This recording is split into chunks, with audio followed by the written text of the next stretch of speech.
ہم وہی کہیں گے جو ہمارا دین ہم کو بتاتا ہے. عمل کرو تو تمہارا بھلا ہے. والمرسلین وعلى آله وأصحابه أجمعين أما بعد فأعوذ بالله من الشيطان الرجيم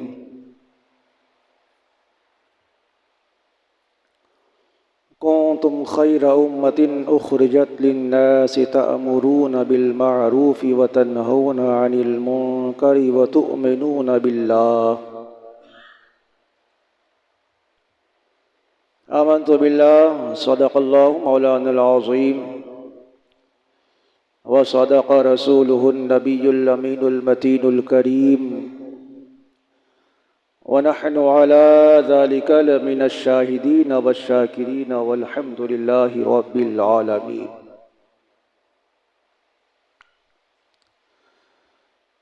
آئیے ہم اور آپ سب مل کر اپنی اور ساری کائنات کے مرکز عقیدت غم گسار امت شفیع امت خدا کی رحمت آمنہ کے لال روح فدا جناب احمد مجتبی محمد مصطفیٰ صلی اللہ تعالی علیہ وآلہ وسلم کے دربار شاہانہ میں نذرانے درود و سلام پڑھیں. بادب اللہم صلی علی سیدنا شفیعنا حبیبنا مولانا محمد معدن الجود والکرم وآلہ الکرام وابنہ الکریم وبارک وسلم صلاة وسلاما علیک یا سیدی یا رسول اللہ صلی اللہ تعالی علیک وآلہ وسلم.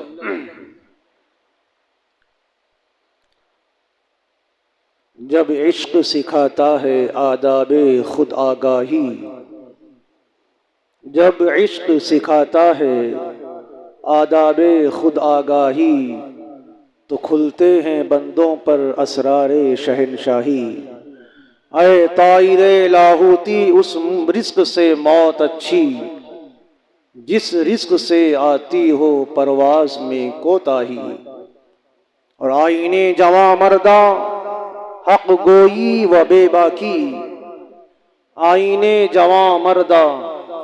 حق گوئی و بے باکی، اللہ کے شعروں کو آتی نہیں ربائی، اللہ کے شعروں کو آتی نہیں ربائی. ہر ابتدا سے پہلے ہر انتہا کے بعد نام نبی بلند ہے نام خدا کے بعد. دنیا میں جتنے لوگ ہیں، دنیا میں جتنے قابل احترام ہیں، میں سب کو مانتا ہوں مگر مصطفیٰ کے بعد. میں سب کو مانتا ہوں مگر مصطفیٰ کے بعد. قتل حسین اصل میں مرگ یزید ہے، قتل حسین اصل میں مرگ یزید ہے. اسلام زندہ ہوتا ہے ہر کربلا کے بعد، اسلام زندہ ہوتا ہے ہر کربلا کے بعد. برادران ملت، ابھی ہماری اور آپ لوگوں کے سامنے سے عشرہ محرم الحرام کا پہلا وہ طبقہ ہمارے سامنے سے گزرا، جس میں اہل سنت والجماعت پوری دنیا میں جہاں جہاں رہتے ہیں وہ امام علی مقام امام حسین رضی اللہ تعالی عنہ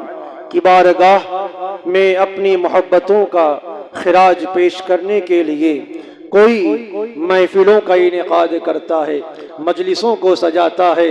کوئی ہے جو غریبوں کو کھانا کھلاتا ہے، کوئی ہے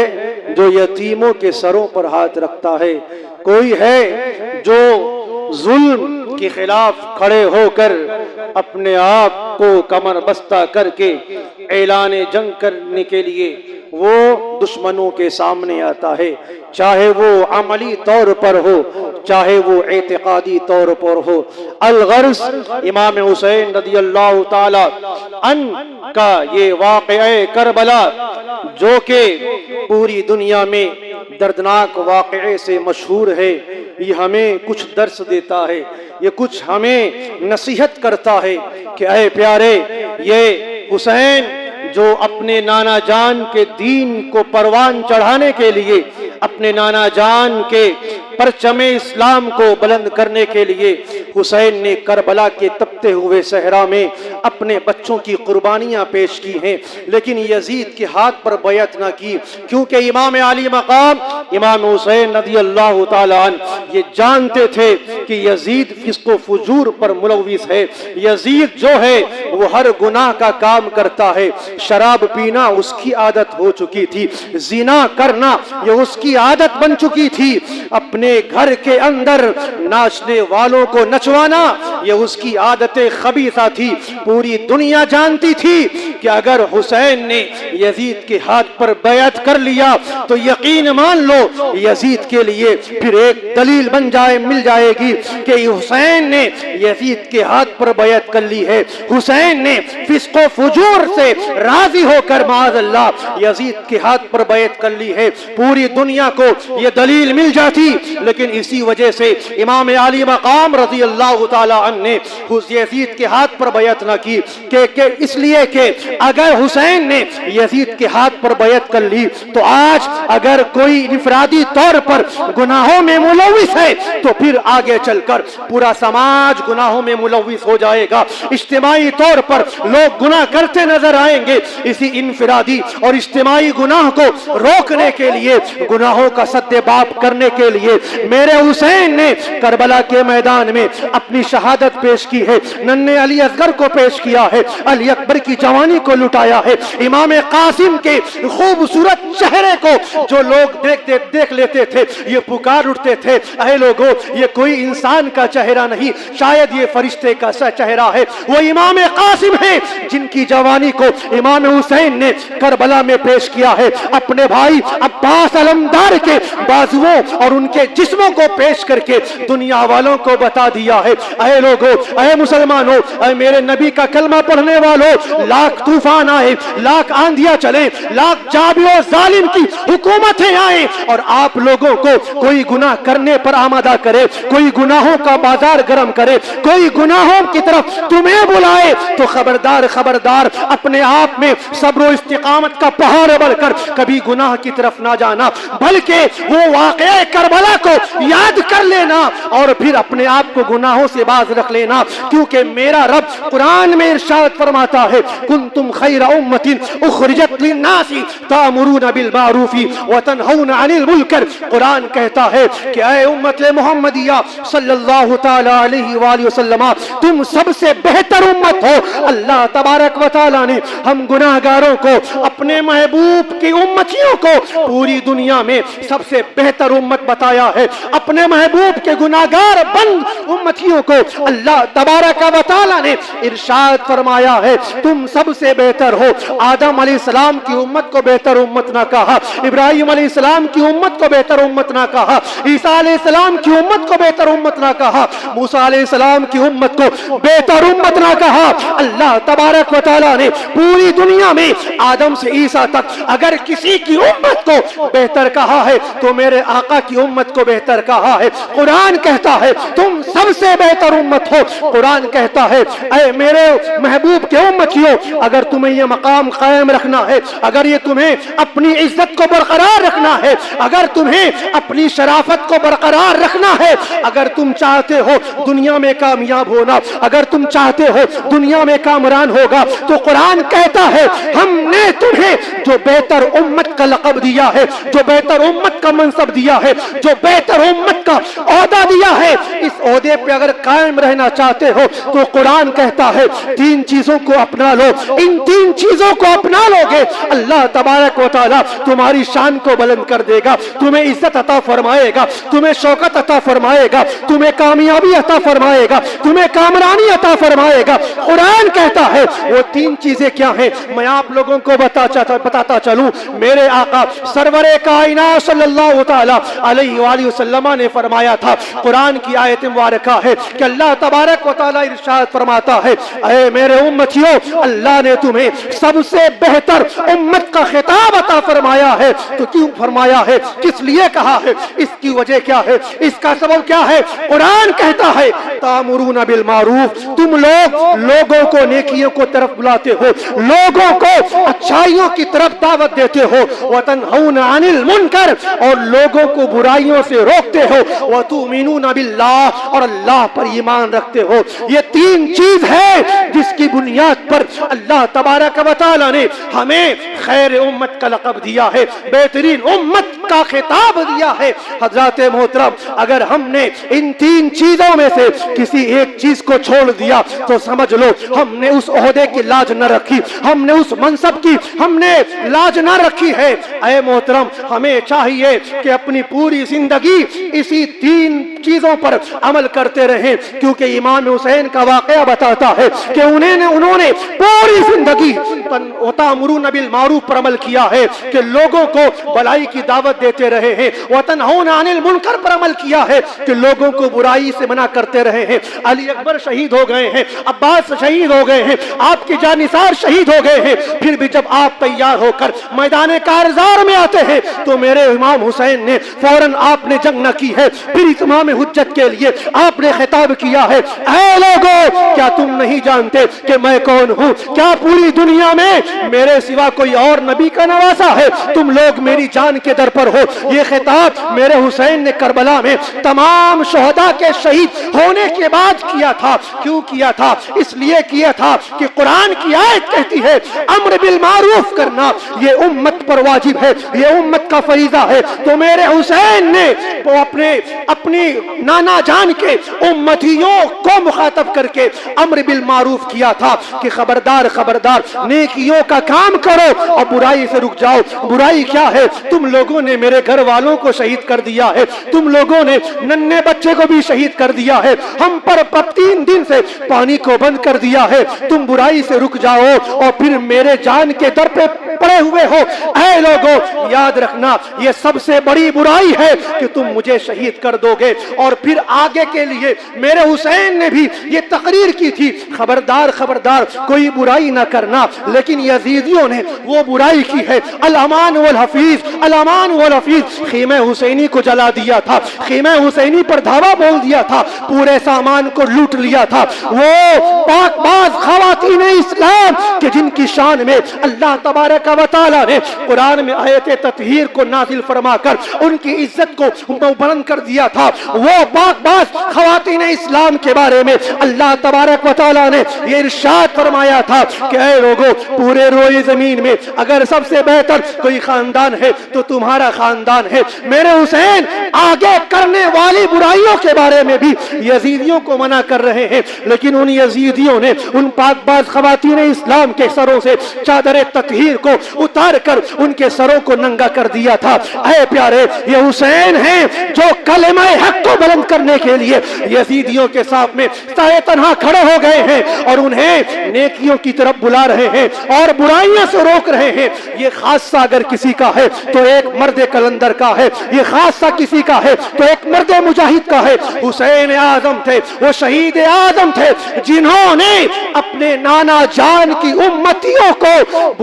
گناہوں سے بچانے کے لیے، جہنم کا ایندھن بننے سے روکنے کے لیے آپ نے یہ خطبہ ارشاد فرمایا تھا اور آپ نے اپنا حق ادا کر دیا تھا۔ یہی دیکھ کر آنے والی نسلوں میں کوئی مرد قلندر پیدا ہوتا ہے، کوئی امام احمد بن حنبل پیدا ہوتا ہے، کوئی امام اعظم پیدا ہو رہا ہے، کوئی امام مالک پیدا ہو رہا ہے، کوئی امام شافعی پیدا ہو رہا ہے، کوئی مجدد الفسانی پیدا ہو رہا ہے، کوئی سرکار اعلی حضرت امام عشق و محبت الشاہ امام احمد رضا خان وہ مرد قلندر پیدا ہو رہا ہے کہ 18 صدی میں اور 20 کی صدی میں جس طرح کربلا کے میدان میں یزیدیوں نے حسینی قافلہ پر حملہ کیا تھا، اس سے کہیں زیادہ میرے آقا سرور کائنات صلی اللہ تعالی علیہ وآلہ وسلم کی شان میں یہ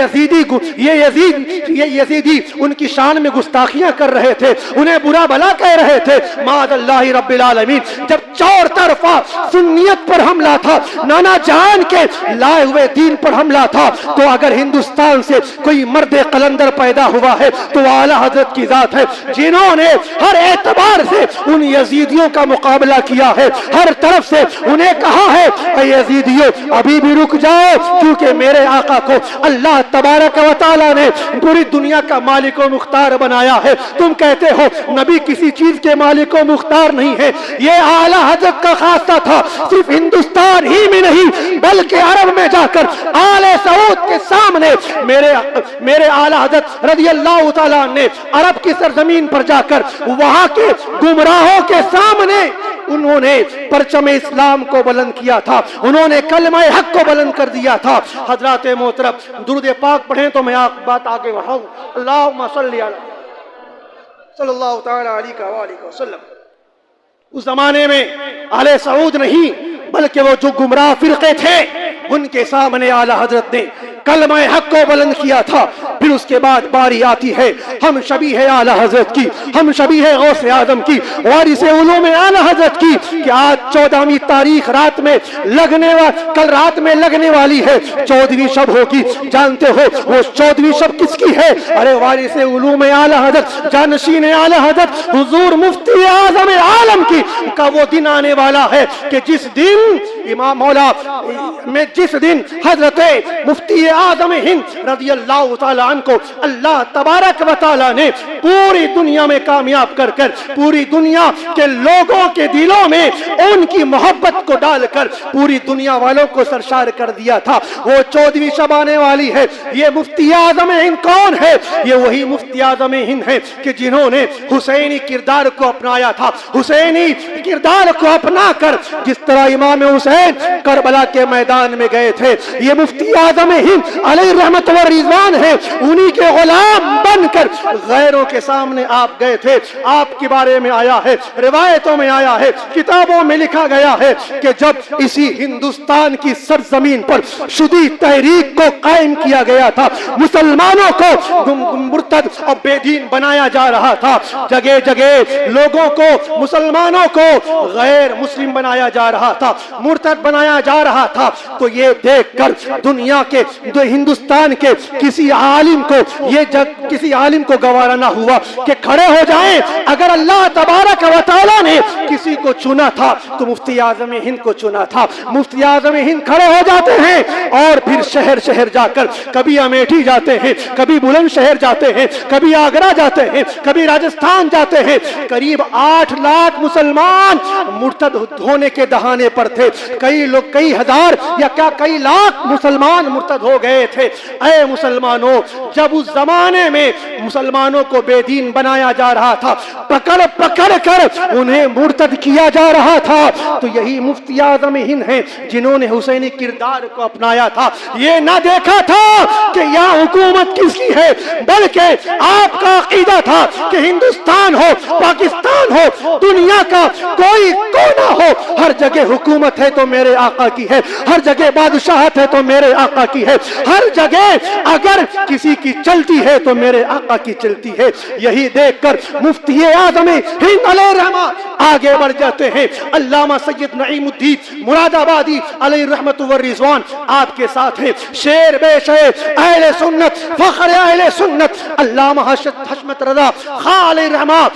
وہ بھی آپ کے ساتھ ہیں۔ یہی نہیں، بڑے بڑے علماء کرام کو حضور مفتی اعظم ہند نے اپنے ساتھ رکھا ہے اور پھر لے کر گئے اس مقام پر، اس محفل میں، اس آماج گاہ میں جہاں ہزاروں مسلمانوں کو یکبارگی مرتد کیا جا رہا تھا۔ آپ پہنچتے ہیں اس محفل میں، کیا دیکھا کہ وہاں پر آگ کو جلایا گیا ہے، وہاں پر لوگ خوشیاں منا رہے ہیں، گانے بجائے جا رہے ہیں، وہاں کچھ مسلمان ہیں جن کو بیٹھا کر مرتد کیا جا رہا تھا۔ مفتی اعظم ہند علیہ رحمت و رضوان ان کی صفوں کو چیرتے ہوئے آگے بڑھ جاتے ہیں، جہاں پر وہ اسٹیج لگا ہوا ہے اور اسٹیج پر ان کا قائد بیٹھا ہوا ہے، ان کا لیڈر بیٹھا ہے اور لوگوں کو اپنا اطمینان دے رہا تھا. حضور مفتی اعظم عالم علیہ رحمت و رضوان آگے بڑھتے ہیں اور پھر کہتے ہیں چل مناظرہ کر لے, چل مقابلہ کر لے, اگر تیرا دین سچا ہوا تو تو جیتے گا, میرا دین سچا ہوا تو میں جیتوں گا. کئی مرتبہ حضور مفتی اعظم عالم علیہ رحمت و رضوان نے مناظرے کا چیلنج کیا, اس کے اسٹیج پر جا کر کیا. یہ نہ دیکھا کہ یہاں حکومت کے کارندے موجود ہیں,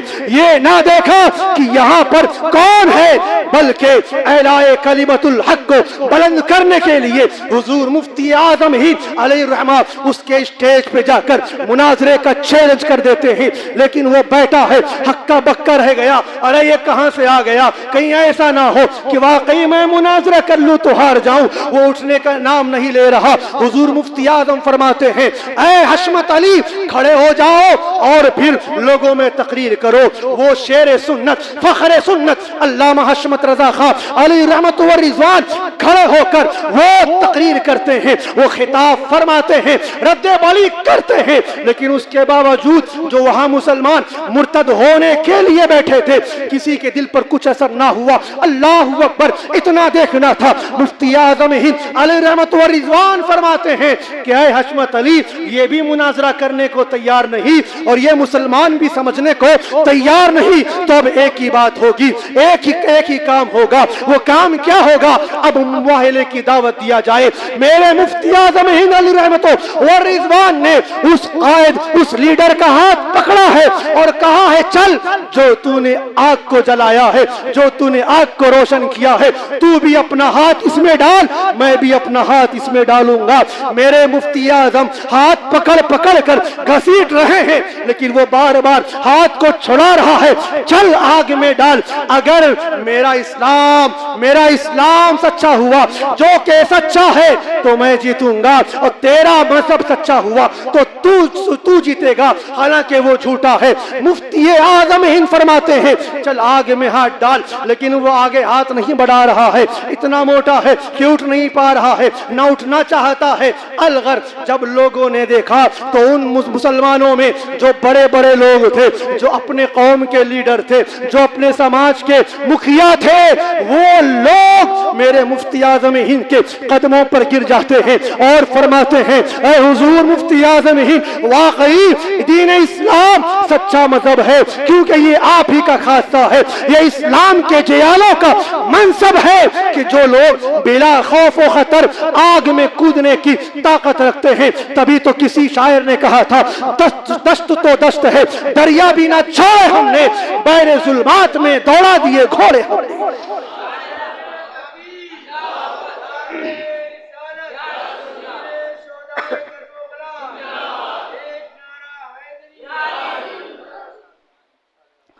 برادران ملت اسلامیہ,